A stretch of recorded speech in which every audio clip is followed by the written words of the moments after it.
So today we're going to be reacting to Dr. Mike talking about why you should eat fruit. As we know, he's very specialized in this field, so let's see what he has to say. Hey folks, Dr. Mike here for Renaissance Periodization, and I'm here to talk to you about a super important public service announcement. Eating fruit is a really good idea. Here is your quick tip for today. Fruit has somewhat of a bad name, especially in the bodybuilding community, for a reason that's not that great, but is understandable. We'll get to it in a bit. Reason. Benefits of eating fruit. Here we go. I know of at least 4. First, fruits have an incredibly low calorie density. So first of all, you got to understand that calories aren't real. It's a measurement of heat conducted in a closed system bomb calorimeter, and your body cannot combust food, funny enough. So this is a really poor example for how your metabolism works and reacts to calories. So you can eat fruit on basically any kind of diet unless you're eating like 10 calories a day. So if you have like 50 grams of protein in a meal, 25 grams of carbs, like you're not going to put, 2/3 of a cup of rice in your fucking plate because it's depressing. First of all, and second of all, you eat 2 spoonfuls of it, it's gone. And you're like, God damn it, I'm so fucking hungry. Low calorie density, you can have 25 grams of carbs. So it's like an apple and a half or some shit like that, or a very large apple. It's awesome, right? Next benefit, fruits have a very high satiety level. They cause a ton of fullness. So high satiety, that's just completely wrong. So fructose actually directly blocks leptin. That's a hormone that tells your brain you're full.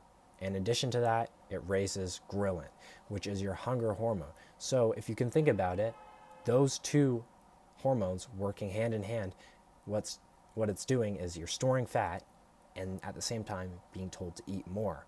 Doesn't really sound like a good combo. For how many calories they bring in. It's out of this world. Fruits are only second to like vegetables. There's only so much broccoli you can eat. So for example, if you're like, oh man, I have 60 grams of carbs, what am I going to eat? You eat 3 peaches, that's like 60 grams of carbs. By peach number 2.5, you're like, fuck, I still have to eat more. I was done. I was over this meal hours ago. Fuck this. And then you'll be hungry 30 minutes later. So it's really awesome. If you're on a diet, fruits fill you up. It's amazing. Third, micronutrients. Fruits are chock full with vitamins. There's barely any vitamins, any micronutrients in plants or fruit, for this case, I guess. The main one they have is vitamin C, which on a zero carb diet, which you're ideally already on, you don't need very much of. Because glucose and vitamin C compete for the same transporter. And so when your glucose is always elevated, it's blocking vitamin C uptake. So on a diet with no glucose, so low carbs or no carbs ideally, that transporter is wide open to uptake all the vitamin C that you need, which you can get from meat. It's not labeled on the nutritional values because it legally doesn't have to for some reason, but there is vitamin C in meat, muscle meat, liver, stuff like that. Minerals, phytochemicals, and fiber. Every now and again, when insane low carb or carnivore people, where the fuck they call themselves nowadays, are like, fruits are terrible for you. I'm like, motherfucker, have you ever seen anything in nutrition? Like, fruits are like a health elixir, right? So they're awesome for you to eat. They're super healthy. I will say, this rule doesn't always apply, but I say 90% of the time, if someone you consider a person to listen to in nutrition tells you fruits are bad for your health, you just kindly excuse yourself the fuck out of that conversation and walk out the door. It's like you're at your doctor's office and he's like, you got to cut out your fresh fruit intake. You're like, oh, I think I hear something in the parking lot. And he's like, what do you hear? I'm like, anything else other than your dumb ass telling me some stupid bullshit. Rip off that fucking blood pressure cuff. Punch the doctor in the face. Okay, so that's what we're getting to. Punching the doctor in your face when he's just trying to tell you why you shouldn't be eating it. So fructose, 100% of that is going to the liver every single time. And what it's doing is it's converting that fructose directly into fat. It's the same pathway as even something like alcohol, and people really just can't understand it. Not hard, just enough to let him know you mean business. That's me quoting Maddox, best page in the universe guy. I'm an unbelievably huge fan of you, Maddox. If you, by some miracle, watching this, I love you. Number 4, fruits, especially on a diet, are unbelievable sweet tooth medicine. Like when you're ideally, you already have a sweet tooth because when you're already on a fat adapted diet, your leptin is working properly, and those cravings for sweets and also the craving to want to just eat all the time will disappear.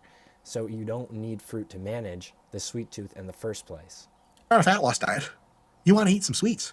You see a commercial about brownies, and you're like, I made some kind of mistake in my life when I decided to do a fat loss diet because I can't have brownies. And yeah, look, I'm not gonna bullshit you. Fruits do not taste as good as brownies. That's a objective fact. Actually, I got into an online discussion back in the days, like 2010, where it was a sort of sociological economic discussion where this person was saying like the reason that people eat candy and cookies and brownies is because big corporations trick them into it. And I was like, I think they eat them because it tastes fucking great. And that's bullshit. Like fresh raspberries and walnuts taste better. I'm like, hey, look, I love fresh raspberries and walnuts.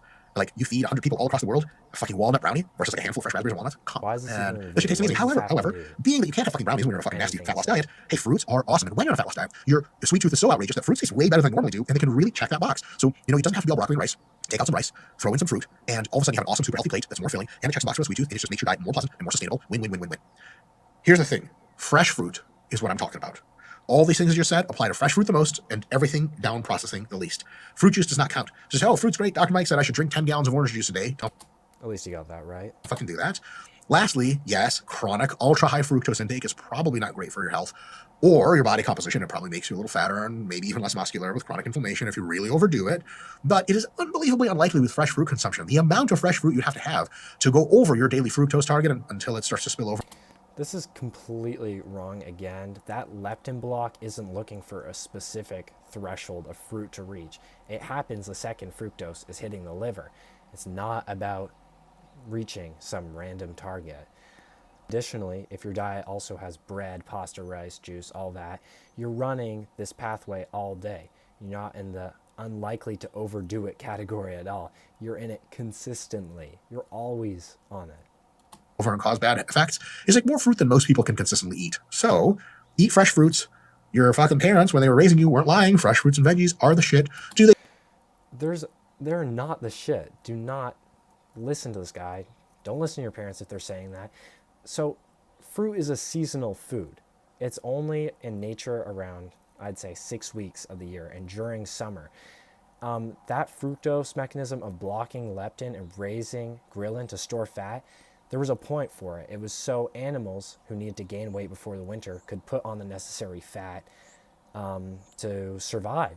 So when you're eating a food like fruit that is meant to be digested and eaten in the winter, in the middle of January, indoors, under artificial sunlight, standing still, your body has no idea. It thinks it's August. It's going to put on fat either way.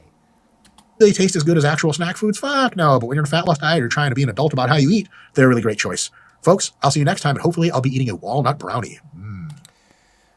Dr. Mike is pretty good in the exercise field. He's kind of gone crazy recently, but he's in the totally wrong field explaining how fructose works. He didn't mention the mechanism at all. And it's just ironic because that doctor he's telling you to punch is entirely right. But anyways, I'll see you guys in the next one.